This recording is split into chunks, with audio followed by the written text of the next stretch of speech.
At the Turning Point USA 2019 Student Action Summit, we sit down with Will Chamberlain, the editor-in-chief of Human Events, to discuss the vision behind his publication and why he thinks the government might be able to step in to curtail censorship of conservatives on college campuses. Will Chamberlain, wonderful to have you on American Thought Leaders. Absolutely, great to be here. So, I guess 5 or so months ago, you took on the helm as editor-in-chief of Human Events. Yeah, no, it's been a great ride. So tell me, what are you up to? What is the editorial vision? So we're trying to do very high-end commentary, editorial commentary, from a pro-Trump nationalist conservative perspective. And I think that that's not really happening a lot of places. There are a few places I really like the American Mind at the Claremont Institute. But in general, like the old school magazines, places like National Review, they don't really have a consistently nationalist outlook. And so we're trying to do that and really elevate the prose level on our side. So the nationalist sort of in juxtaposition to globalist? Yeah, I would say so. Imperialist, however you want to look at it.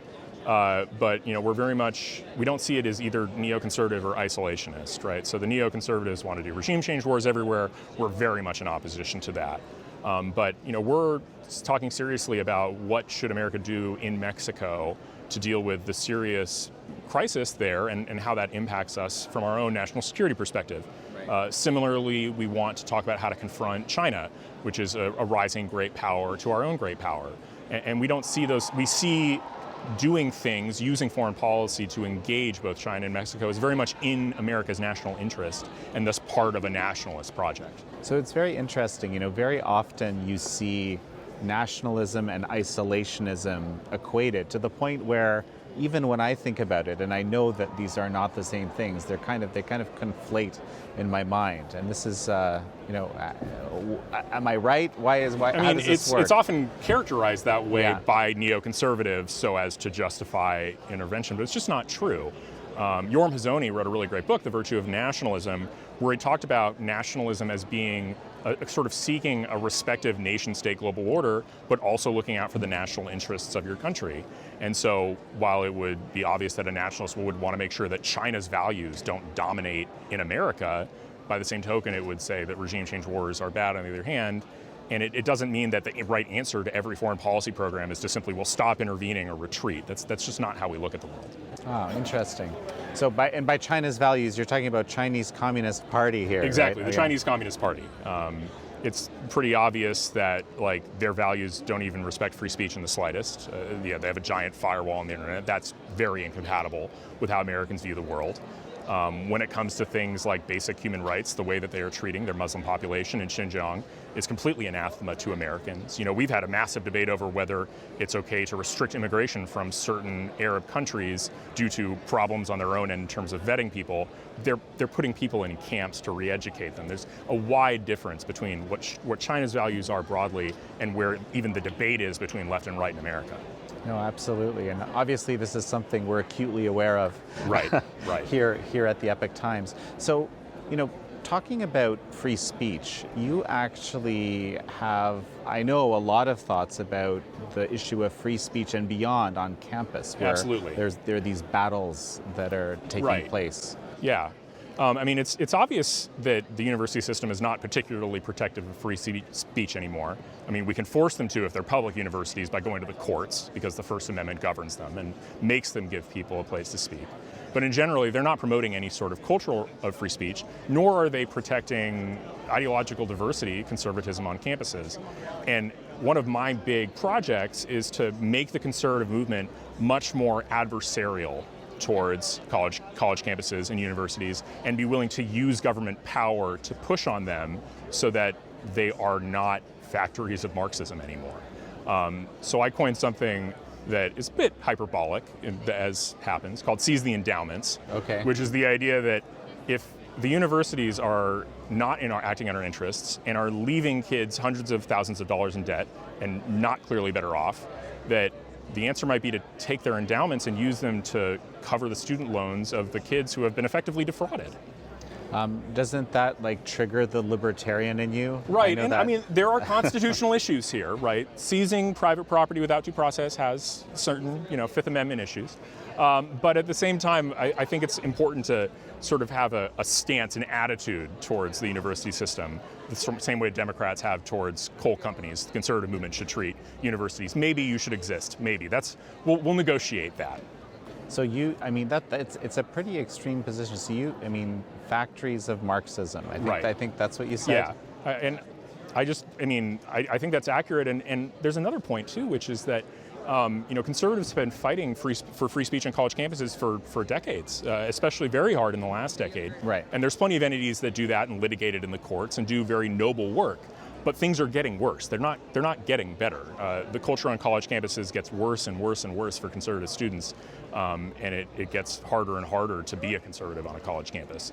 And conservatives are half the country, and we're helping fund these institutions. That should change. They should be much more friendly to us. I mean, maybe they need a 10-year moratorium on hiring anybody who's voted Democrat for a professorial position to redress the imbalance. That's kind of interesting. So you're kind of suggesting taking the affirmative action concept and applying it to conservatives. Sure. I'm always open to using liberal ideas and progressive causes in ways that maybe progressives wouldn't like very much. In the social media context, I use the idea that platform access should be a civil right. The idea that private companies shouldn't be able to abridge your ability to use a Facebook or a Twitter or a massive social media platform, because that's integral to your ability to express yourself, to exercise your First Amendment rights. And so in the college context, I'm perfectly willing to use civil rights laws and affirmative action ideas to explain to them that we may use government power to make you more friendly to conservatives or to, limit your ability to attract students if you are going to treat conservatives with such contempt. It's a very interesting question about these giant platforms like Facebook, like Twitter, and who have effectively become the public square, yet they're private, Right.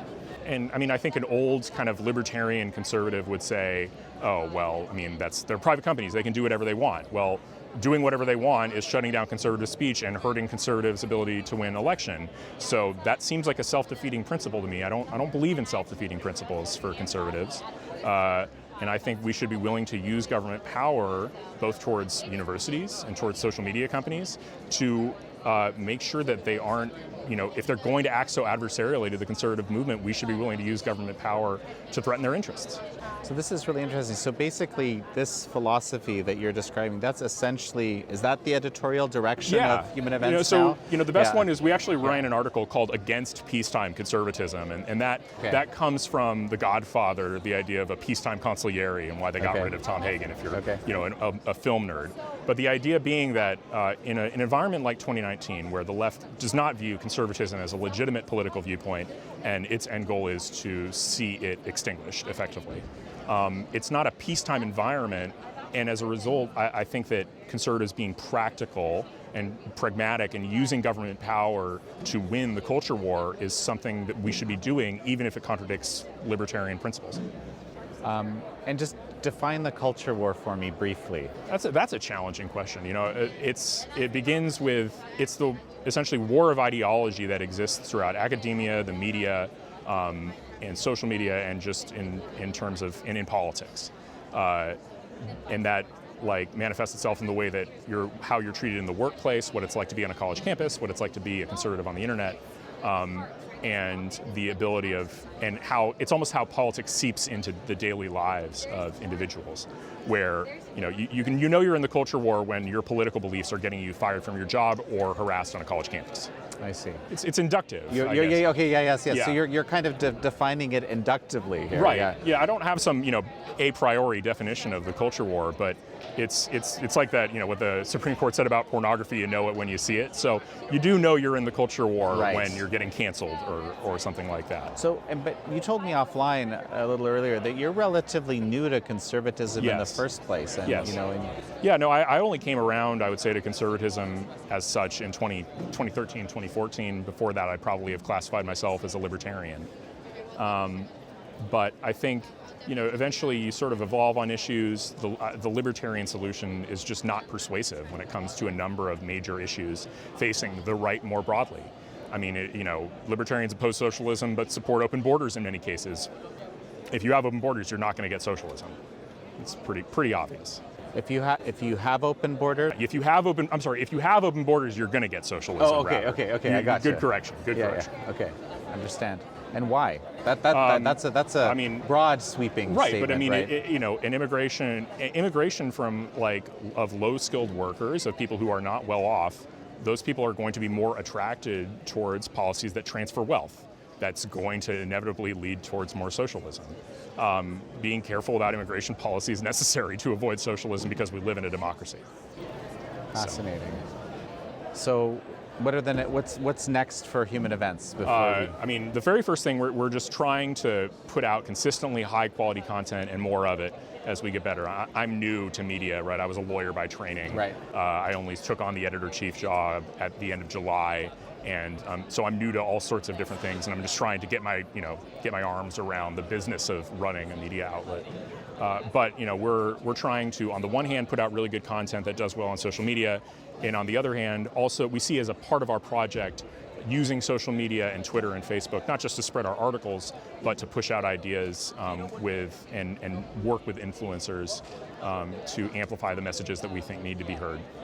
Oh, well, thank you very much. Good to talk to you. Thank you.